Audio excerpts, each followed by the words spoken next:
여호수아서 본문 보겠습니다. 모세오경에서 하나님께서 당신의 백성들에게 약속한 그 약속의 성취를 보여주는 동시에 하나님께서 선교 본부를 만들기 위해서 택한 그 가나안 땅을 정복하는 이야기, 그 여호수아서 이제 보도록 하겠습니다.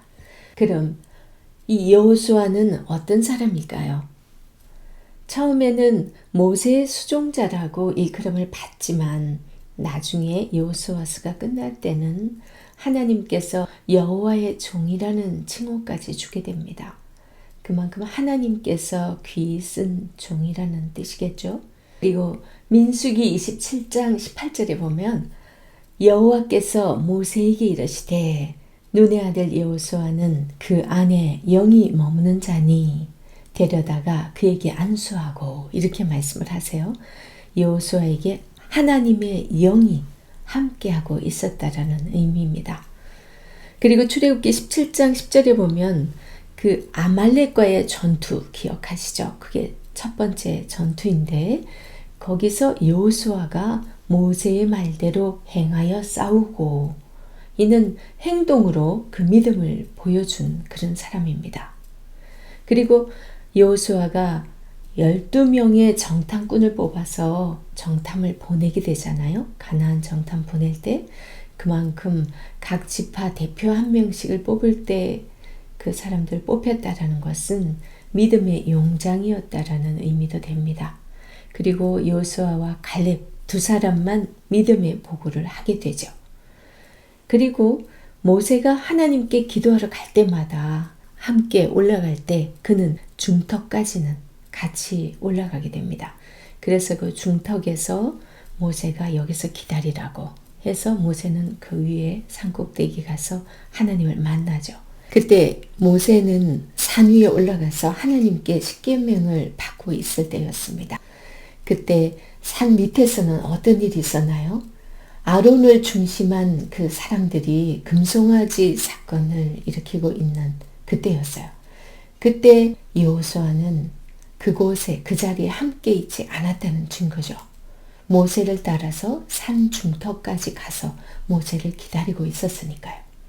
그리고 또 지혜의 신이 충만한 사람입니다.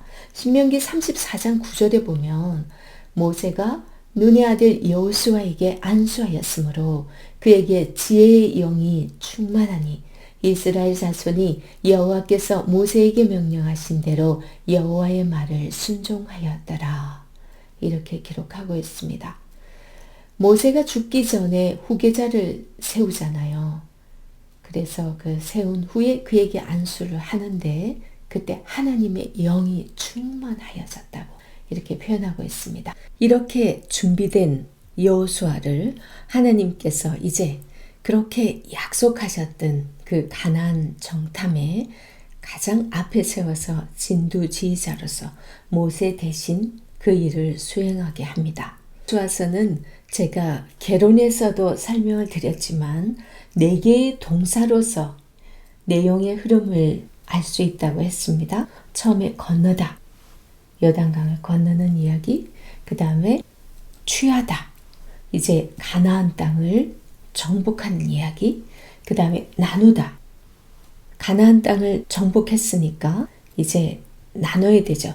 땅을 분배하는 이야기, 그 다음 섬기다, 이제 가나안 땅에 하나님께서 그 이스라엘 백성들을 데리고 온 목적이 하나님을 예배하고 하나님과의 관계에서 하나님의 백성의 삶이 어떠한지를 세계 만방 가운데 알려야 되는 그 선교국으로서의 그 일을 감당해야 되는 거예요. 어떻게 하나님을 예배하고 섬길 것인가, 그 내용에 대해서 말씀을 해주고 있습니다. 자, 이제 본문을 좀 더 자세히 보도록 하겠습니다. 1장 1절에서 9절은 서론으로서 하나님께서 여호수아에게 언약을 성취할 것을 말씀을 하시면서 지켜야 할 말씀도 함께 주십니다.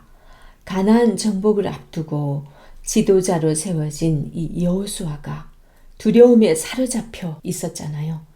그런 상황에 있는 여호수아에게 강하고 담대하라 이런 말씀을 3번이나 반복을 하세요. 그러면서 오직 하나님의 말씀에 따라 행해야 함을 강조하고 계십니다. 그리고 좌로나 우로나 치우치지 말라는 것을 말씀하시는데 이것은 오직 하나님 말씀대로만 너 생각 집어넣지 말고 오직 말씀대로만 순종하라는 그런 의미입니다. 1장 1절 보겠습니다. 여호와의 종 모세가 죽은 후에 여호와께서 모세의 수종자 눈의 아들 여호수아에게 말씀하여 이르시되 지금 모세는 여호와의 종이라고 호칭을 하고 있지만 여호수아는 모세의 수종자라고 말씀합니다.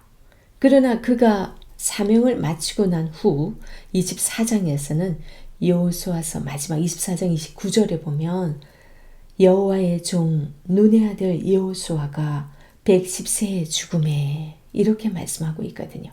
그리고 사사기 2장 8절에도 여호와의 종 눈의 아들 여호수아가 110세의 죽음에 똑같이 이렇게 호칭을 하고 있습니다. 그만큼 이제 여호수아가 하나님의 그 명령을 그대로 순종하면서 그 일을 행하고 났을 때는 확실히 여호와의 종으로서 말씀을 하십니다. 그리고 1절에 모세가 죽은 후에 라고 이렇게 시작을 합니다.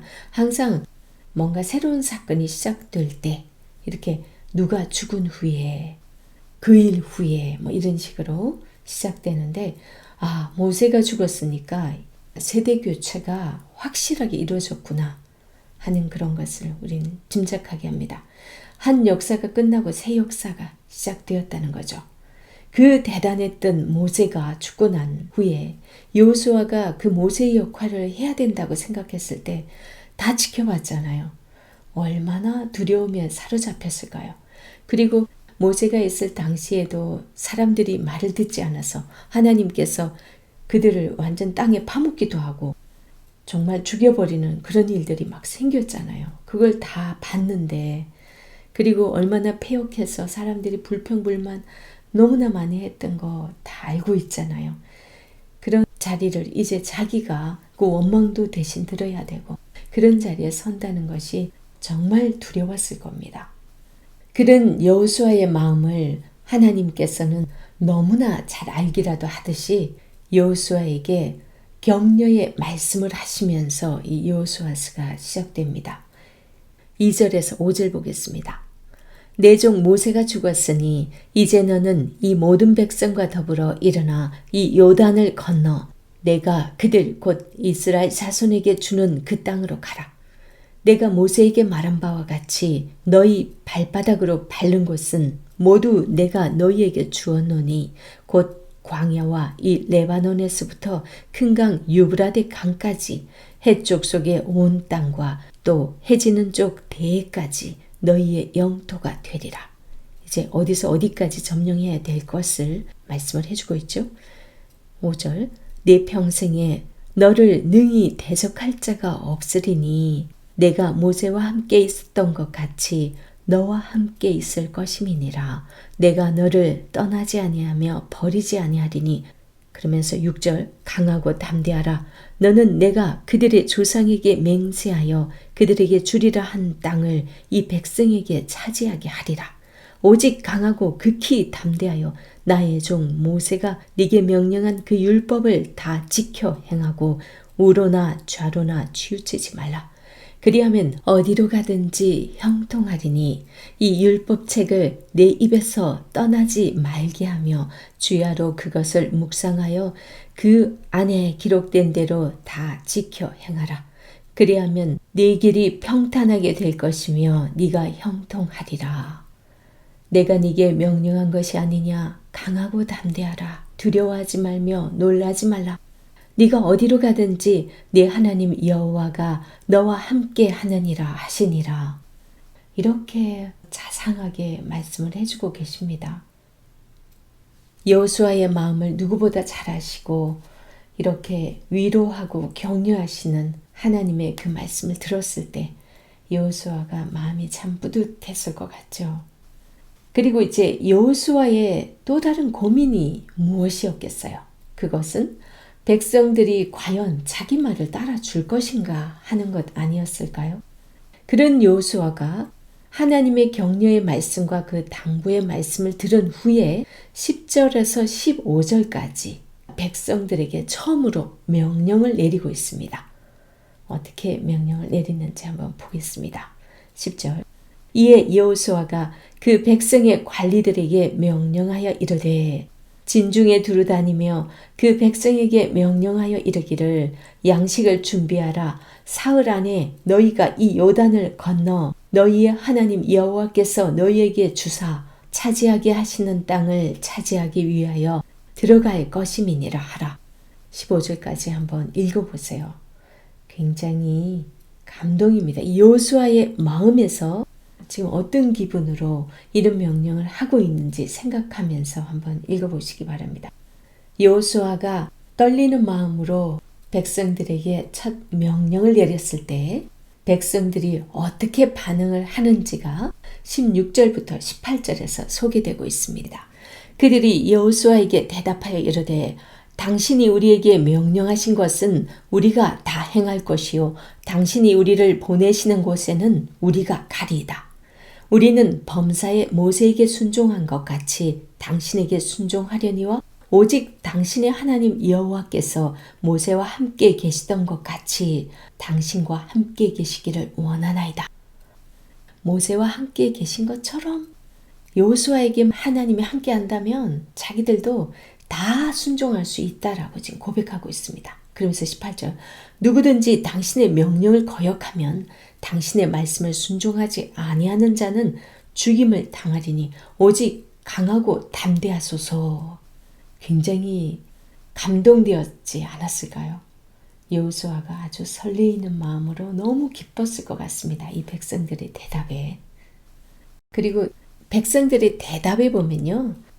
이 백성들이 우리가 다, 우리 한글 성경에는 그냥 우리가 다 이렇게만 말씀을 하고 있는데 이 부분이 영어에서는 all이라는 표현이 아주 잘 드러나고 있습니다. all이라는 부분이 여러 군데 등장을 해요. 한마디로 우리가 다 따를 테니까 당신은 하나님과 함께 있는 것만 우리한테 잘 보여주세요. 그러는 거죠. 그런데 전략이 뭐예요? 그 승리의 비결은 오직 여호와의 말씀에 순종하는 것이라고 말씀을 하고 있습니다. 순종하느냐 불순종하느냐 그것에 따라 승패가 좌우된다라는 것을 이 여호수아에서는 바로 보여주고 있죠. 그런데 전략이 뭐예요? 오직 여호수아에서 우리가 확인될 수 있는 것은요. 가나안 정복의 승패는 하나님의 말씀에 순종하느냐 하지 않느냐 그것입니다. 우리의 생각 중요하지 않고 우리의 군사력도 중요하지 않습니다. 오직 하나님의 말씀에 순종하면 승리를 가져올 수 있고 하나님의 말씀을 무시하거나 자기 생각이 앞서면 무조건 패배하는 것을 볼 수 있는 것이 이 가나안 정복 사건입니다. 이제 2장 보겠습니다. 2장에서 여호수아가 정탐꾼을 보낸 일을 기록하고 있는데요. 그 장소가 하필이면 시딤입니다. 눈의 아들 여호수아가 시딤에서 두 사람을 정탐꾼으로 보내며 이르되 가서 그 땅과 여리고를 엿보라 하매 그들이 가서 라합이라 하는 기생의 집에 들어가 거기서 유숙하더니 어떤 사람이 여리고 왕에게 말하여 이르되 보소서 이 밤에 이스라엘 자손 중에 몇 사람이 이 땅을 정탐하러 이리로 들어왔나이다. 자, 2장 1절에서 두 사람의 정탐꾼을 보냅니다. 그런데 어디에서 보내요? 시딤. 이 정탐꾼을 보낸 것이 시딤이라고 하였죠. 시딤은 민수기 25장에서 보면 바알보올 사건 기억할 겁니다. 발람 선지자도 아니죠. 점쟁이 같은 그런 사람인데 모압 왕 발락이 발람을 꿰어서 이스라엘을 저주하려다가 안 되니까 그것에 계속 실패를 해서 어떻게 합니까? 이스라엘 백성들을 꿰는 방법을 얘기하죠. 그렇게 해서 이들을 음행을 하도록 합니다. 그것도 시몬 지파의 지도자 시므리랑 모압 여인 고스비 어디까지 들어와서? 진영으로까지 들어와서 음행을 하는 것을 비느하스가 발견하고 창으로 찔러서 죽이죠. 그 사건으로 인해서 하나님께서 굉장히 많이 노하셨어요. 그랬던 그 장소, 그곳에서 이제 여호수아가 2명의 정탐꾼을 보냅니다. 모세는 12명을 보냈다가 지금 10명이나 잘못된 보고를 함으로 인해서 이스라엘 백성들이 모두 불신앙으로 인해서 하나님께서 화가 나서 40년을 광야에서 헤매게 하는 그 원인이 되죠. 그랬기 때문에 이제 여호수아는 딱 2명만 정탐꾼을 보냅니다.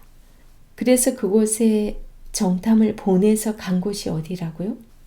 여리고를 정탐하게 하잖아요. 여리고는 해발 마이너스 300m입니다. 쥐중해를 재료로 보았을 때 쥐중해보다도 훨씬 더 낮은 지대라는 거죠. 예루살렘이 800m 고지인데 거기에 비하면 이 여리고는 엄청나게 낮은 곳입니다.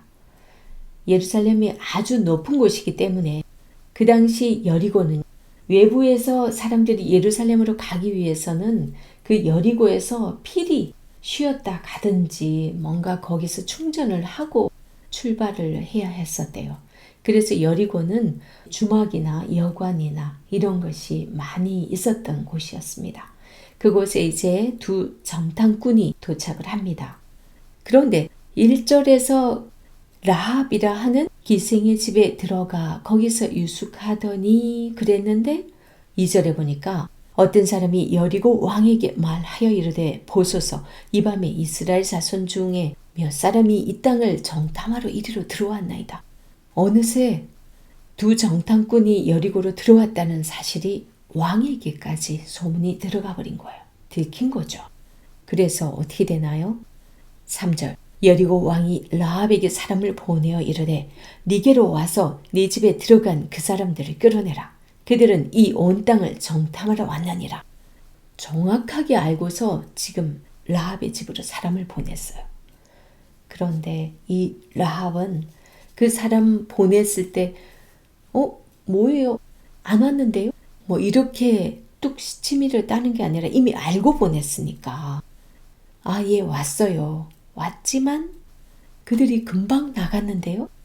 어쩌면 급히 따라가면 그들을 따라잡을 수 있을 거예요 하면서 그렇게 말을 하고 이 사람들은 지붕에 올라가서 그 3대 밑에 숨겼더라 그럽니다. 이 사람들이 다 나가고 나서 이제 그때서야 이 정탐꾼들을 지붕에서 끈으로 달아내려서 그들 도망가도록 하죠. 그래서 여리고는 그런 지역적인 특성으로 인해서 수많은 사람들이 왕래하는 곳이었고 그곳에 머물면서 많은 이야기들을 들을 수 있었어요. 정말 중요한 소문 같은 경우도 그 주막에서 거의 듣게 됩니다. 특별히 이 라합 같은 경우는 주모 같은 그런 사람이잖아요. 수많은 사람을 만나면서 그 사람 인상착의만 봐도 저 사람이 어떤 사람이겠다 알 수 있을 정도로 아마 눈치가 빨랐을 것 같습니다. 그리고 이 라합이 나중에 고백하는 거 보면 하나님에 대한 소식을 이미 다 들었잖아요. 정말 다 알고 있었기 때문에 그 소문을 듣고 상처나지의 하나님이라는 그 고백까지 하거든요. 굉장히 소문을 잘 들을 수 있는 그런 위치가 여리고였고 그곳의 주막, 그곳의 기생 라합의 집에 2 정탐꾼이 들어갔는데 바로 왕에게 또 보고가 되어서 지금 발각이 되었다라는 거죠. 그 발각이 되었을 때 라합은 그냥 시침이 따지 않아요. 이미 알고 보내왔기 때문에 들어왔다고 얘기합니다. 그러고서 그들은 이제 지붕 위에 3대 밑에다가 잘 숨겨놓고 왔는데 금방 나갔으니까 따라잡을 수 있을 거예요. 그렇게 말을 해주는 거죠. 그런데 7절에 보면 그 사람들은 요단 나루터까지 그들을 쫓아갔고 그들을 뒤쫓는 자들이 나가자 곧 성문을 닫았더라. 이 표현이요. 성문을 닫았다라는 것은 그때 성문을 닫는 시간이 있었어요. 이거 다 하나님께서 맞추셨겠지만 성문을 딱 닫을 그 시간에 이들을 싹 내보내고 나면 두 정탐꾼을 찾으러 왔던 그 사람들 내보내고 성문 딱 닫히고 나면 이들이 이제 나가보니까 없는데 우리가 속았구나 하고 해서 다시 성문을 들어오고 싶어도 못 들어오는 거예요. 그런 상황까지도 하나님께서 잘 맞춥니다. 그런 이후에 이제 라합은 지붕에 올라가서 이제 그들에게 말을 하죠. 그게 이제 8절부터 이렇게 쭉 기록이 됩니다. 이제 라합은 분명히 너희 하나님이 이 땅을 차지할 걸 분명히 아니까 그때 나를 기억해 달라고 자기가 숨겨줬으니까 지금 생명을 건 그런 행동이었잖아요. 라합의 믿음을 신약에서는 그 진짜 믿음이라고 표현을 하거든요. 그 정도로 인정받을 만한 정말 까딱 잘못하면 자기 생명, 자기뿐만이 아니라 자기 모든 가족이 다 죽임을 당할 수 있는 그런 위험한 일을 라합은 한 거예요. 그렇게 하고서 이제 이들에게 자기 이 땅을 차지할 때 자기랑 자기 가족을 기억해 달라고 하죠. 그랬을 때 두 정탐꾼이 라합에게 약속을 해주잖아요. 18절에 보면 우리가 이 땅에 들어올 때에 우리를 달아내린 창문에 이 붉은 줄을 메고 네 부모와 형제와 네 아버지의 가족을 다 네 집에 모으라. 이런 얘기를 해요. 그러면서 누구든지 내 집 문을 나가서 거리로 가면 그의 피가 그의 머리로 돌아갈 것이요 우리는 허물이 없으리라. 그러나 누구든지 너와 함께 집에 있는 자에게 손을 대면 그의 피는 우리의 머리로 돌아오려니와. 이거는 약속이죠.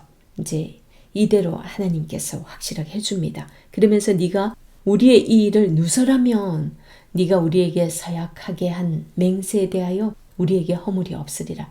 확실한 약조를 합니다. 여기서 붉은 줄은 뭘 의미하는지 아시죠? 그 예수 그리스도의 보혈을 의미하는 거죠. 물론 여기에는 이제 이방인이라 할지라도 지금 정탐꾼은 하나님의 백성의 대표로서 지금 보내진 사람들이에요. 이들에게 붉은 줄을 특별히 창에서 달아내린 그곳은 꼭 이것과 마찬가지예요. 이스라엘 백성들이 출애굽할 때 바로 하기 전에 유월절을 지키잖아요. 그때 양의 피를 문설주에다가 바르게 하죠. 그 피가 발라진 곳은 죽음의 사자가 지나간다고 해서 패스오버 유월절이라고 하잖아요. 그런 것처럼 여기도 붉은 줄이 달아내린 곳은 하나님께서 약속한 그들이 있는 곳이기 때문에 다 무너져 내리더라도 그곳은 딱 남아있게 합니다.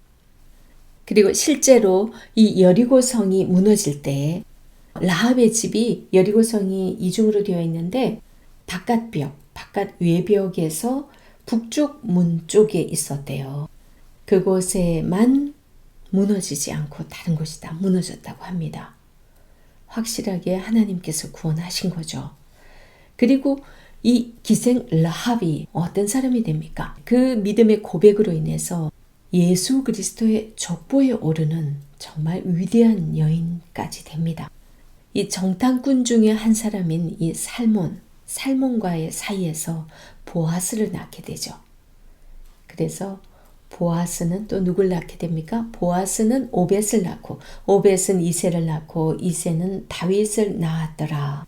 그래서 다윗의 자손에서 예수 그리스도가 그 계보에서 태어나게 됩니다.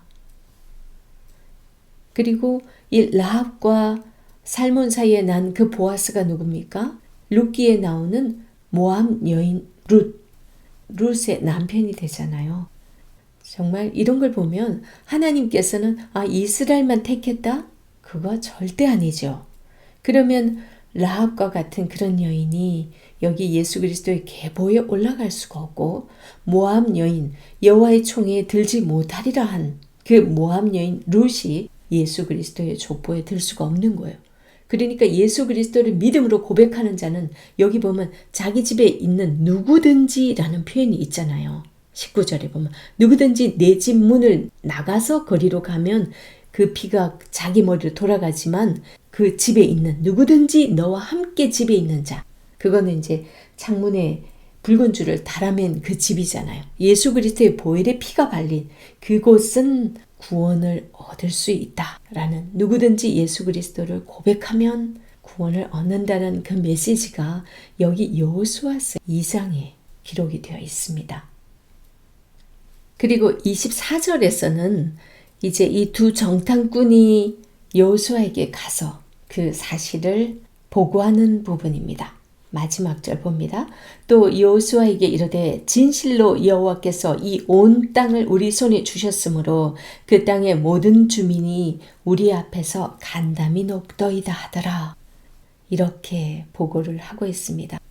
이렇게 해서 이제 여호수아는 더욱 힘을 얻고 정복 전쟁을 시작하기 위해서 준비하겠죠. 자, 이제 이 정도 되었으면 어떻게 이제 시작이 되는지 봅니다. 3장 보겠습니다.